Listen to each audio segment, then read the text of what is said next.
road that was never on the map.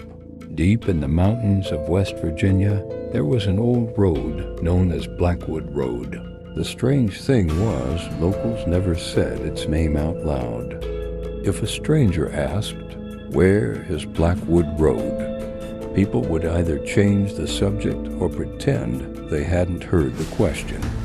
Some said there was an abandoned house at the end of the road.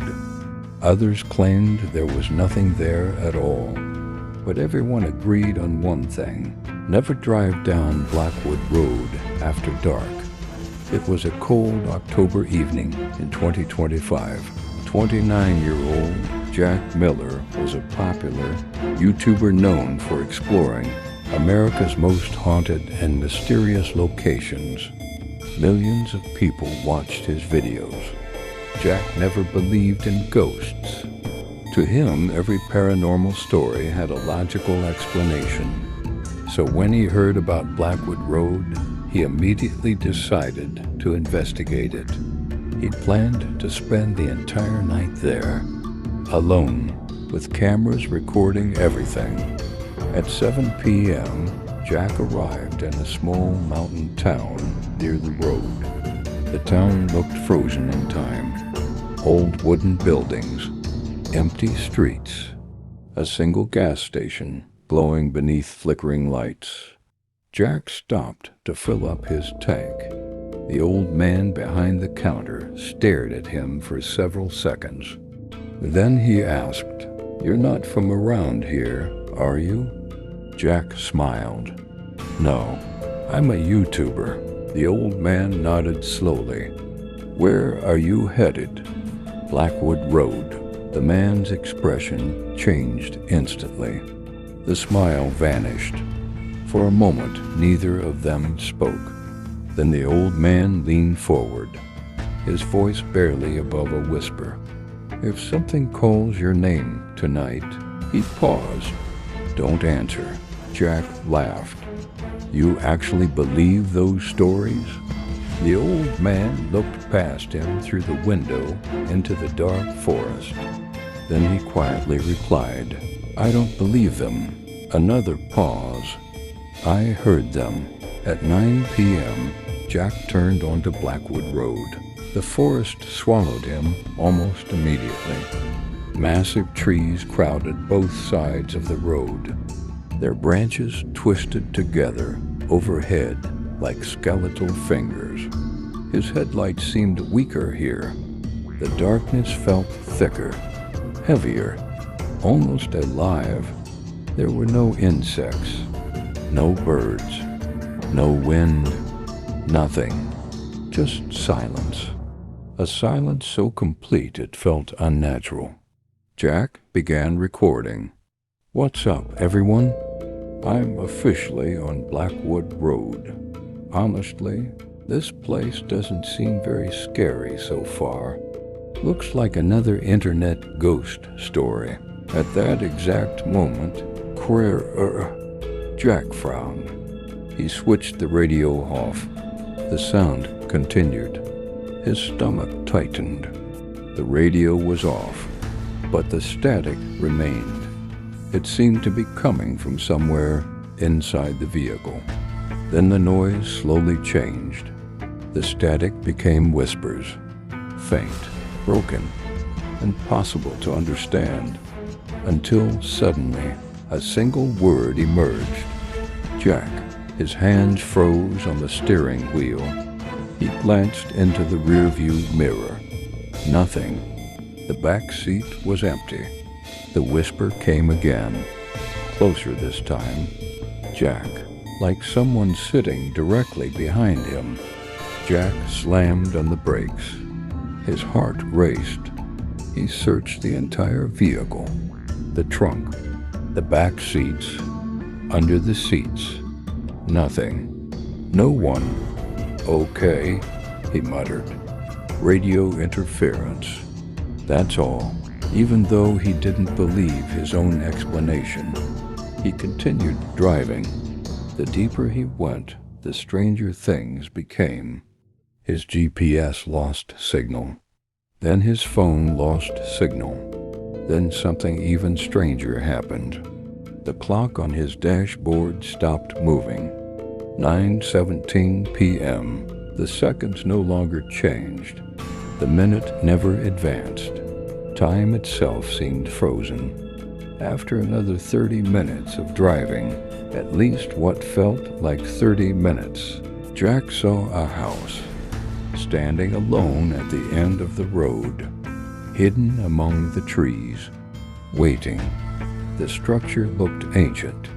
Its windows were shattered. Parts of the roof had collapsed. The wooden walls were rotting away.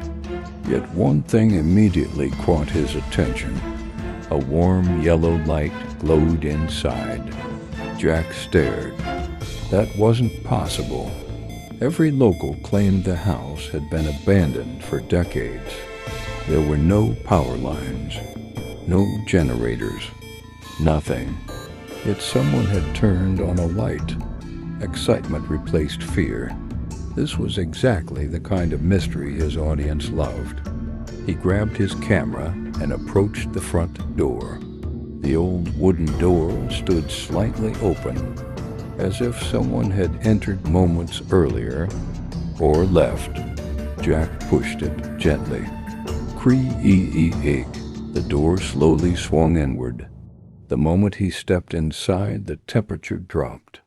Not by a little, by a lot. His breath instantly became visible, like he had walked into a freezer. The house smelled strange. Dust, mold, and something else. Something metallic, like old blood. His flashlight swept across the living room. Broken furniture, rotting wallpaper, peeling paint. And in the center of the room, a single wooden chair, facing an old television. Jack stopped. The television was on. Black and white static filled the screen. Shush. The television shouldn't have worked. There was no electricity, no power source, nothing. Yet there it was, playing, waiting. Slowly Jack stepped closer. Then the static disappeared. The screen changed. His blood ran cold. The television wasn't showing a random image. It was showing the room he was standing in. The exact room. The exact chair. The exact angle. But there was one difference. Someone was sitting in the chair. A thin figure, motionless, its face hidden in darkness. Jack spun around. The chair behind him was empty. He looked back at the screen. The figure was still there, watching, waiting. Then, very slowly, the figure lifted its head. Jack's breath caught in his throat, because the face staring back at him was his own. Same eyes, same hair, same face, except for one thing. The eyes were completely black, not dark, not shadowed, black like endless holes. The figure's lips began to move. At first there was no sound. Then the television speakers crackled, and a voice emerged, a voice identical to Jack's. "You came too late." The lights inside the house suddenly flickered. Once, twice, 3 times. Then came another sound. From upstairs, something heavy being dragged across the floor. Scra-up, scra-up, scra-up. Jack slowly looked toward the staircase. The dragging sound stopped. Silence returned. For one terrible second. Then footsteps echoed above him. Heavy, slow, deliberate. Thump, thump, thump. Someone was walking down the stairs, and whoever it was coming directly for him. The thing that knew him. Thump, thump, thump. The footsteps continued descending the staircase. Slow, steady, unnatural. Jack's camera trembled in his hands. Every instinct told him to run, yet he couldn't move. Something about those footsteps felt wrong, not because of the sound, because of the timing. Each step landed at the exact same interval, perfectly spaced, like a machine pretending to walk. The television suddenly went black. The room fell into silence. The footsteps stopped. Jack stared at the staircase. Nothing appeared. No shadow. No movement. No person. Just darkness. Then his camera screen flickered. For a split second, a frame appeared that wasn't live. A photograph of himself, standing in this very room, looking directly into the camera, smiling. Jack felt a chill crawl up his spine. That picture couldn't exist.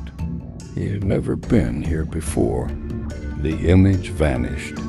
The live recording returned. His breathing became heavier. "Okay," he whispered. "Somebody is messing with me." But his voice sounded uncertain, weak.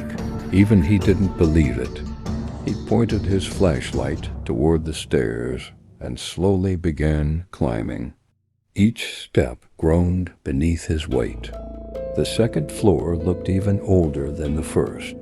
Long hallways, peeling wallpaper, closed doors, darkness everywhere.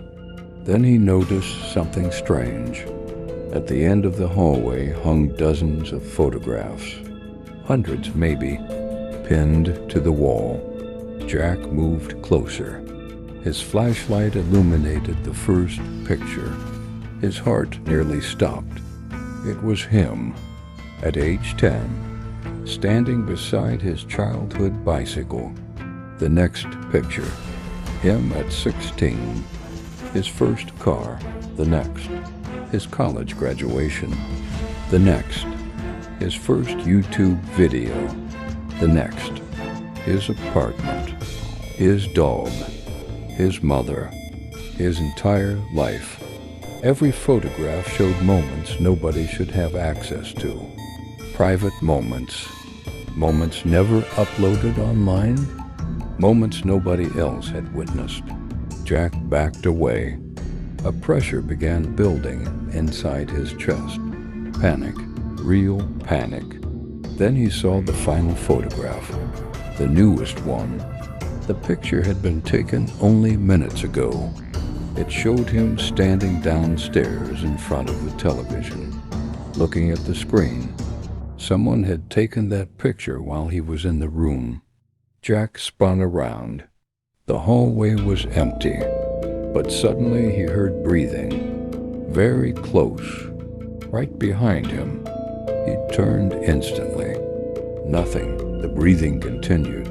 He realized the horrifying truth. The breathing wasn't behind him. It was coming from inside the wall. Slowly, the wallpaper began moving, as if something beneath it were crawling. A shape traveled underneath the wall surface. Long arms, long fingers, a human outline, moving toward him. Jack ran. The hallway seemed longer now, much longer. The staircase should have been only a few feet away. Instead, it looked hundreds of feet distant. He sprinted. The hallway stretched farther. He ran harder, still farther. The house itself seemed to be changing, growing, twisting, rearranging. Finally, he reached the staircase and stumbled downstairs. His car keys. He needed his car keys. He had to leave. Now, he rushed toward the front door, then stopped. The door was gone. The wall where the entrance had been was now solid wood. No handle. No exit. Nothing. Jack's pulse exploded. No, he searched every room, every window, every wall. The house had changed. The layout was completely different. Then he heard a voice, a familiar voice, his own voice. "Why are you trying to leave?" Jack froze. The voice came from the living room. Slowly, he walked back. The television had turned on again. This time there was no static, only a live image. The screen showed Jack sitting in a chair inside the same room, but the Jack on the screen looked calmer, older somehow. His eyes remained completely black. Screen Jack smiled. "You still think you're the real one." A wave of nausea hit him. "What are you?" Jack whispered. The thing on the screen leaned closer. Its smile widened. "I've been here much longer than you." Jack shook his head. "No." The creature laughed softly. A terrible sound. Not loud, not threatening, just wrong. Then it said something that made his blood turn to ice. "Do you remember the nightmare you had when you were 8? Jack's face drained of color. Nobody knew about that nightmare. Nobody. He had never told anyone. The creature continued. "The one where a man stood outside your bedroom window for 3 nights. Jack staggered backward. On the 4th night, the creature whispered. I came inside. Every light in the house instantly went out. Darkness swallowed everything. For several seconds there was nothing. No sound. No movement. No light. Then a whisper emerged from somewhere beside his ear, so close he could feel warm breath. You don't remember me because I never left." Jack slowly turned his head. Something was standing inches from his face. Something impossibly tall. Something with his face and eyes that looked like endless black tunnels. Then it smiled, and every photograph in the house suddenly began falling from the walls. Thousands of them, covering the floor, covering the ceiling, covering everything. And every single photograph showed the same image. Jack sleeping in his bed, taken on different nights, across different years, as if someone had been watching him his entire life. And then the creature finally spoke one last sentence. A sentence that shattered everything Jack believed.